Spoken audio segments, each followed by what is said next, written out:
relationships, situationships, and everything in between. It's gonna be sexy, freaky, messy, and you know what? You'll just have to watch this show.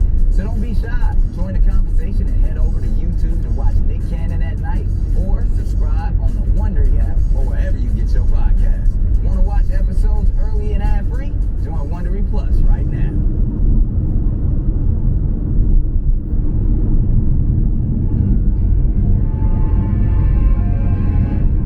It's May 28, 1972 in Washington, D.C. It's nearly midnight, and James McCord is walking through the parking garage of the Watergate complex. The space is large and silent, and the former CIA officer moves quickly under a row of fluorescent lights. He glances over his shoulder at his accomplices. Like McCord, they're wearing black suits and blue surgical gloves.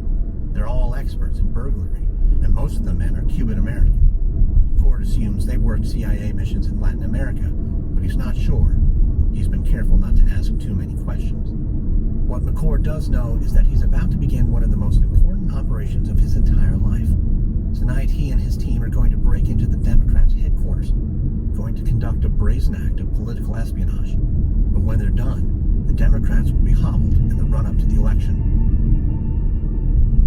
A moment later, McCord arrives at the door leading from the garage to the stairwell.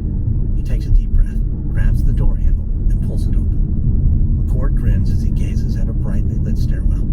Earlier today, he came here alone when the door was still open. He placed a strip of masking tape over the latch to prevent the door from locking when it closed. The tape's still there now, and that means his work went undetected. He and his men are free to enter. McCord begins climbing the stairs with his men in tow. Soon they arrive at the 6th floor, where the stairwell door is locked. McCord steps aside, and a fellow burglar with a pressure wrench approaches the door. He grips the lock with the wrench and twists. Within just a few seconds, the door pops open, and McCord and the other men enter the office of the DNC. Right away, the men fan out into the darkness, pulling out flashlights from their jackets. McCord makes his way around from desk to desk and begins dismantling several telephones. He reaches into a briefcase and pulls out small listening devices. One by one, he installs these bugs in the office phones, only pausing to glance at his fellow burglars as they shoot photographs of DNC documents. McCord finishes placing all the bugs and tells the others it's time to go.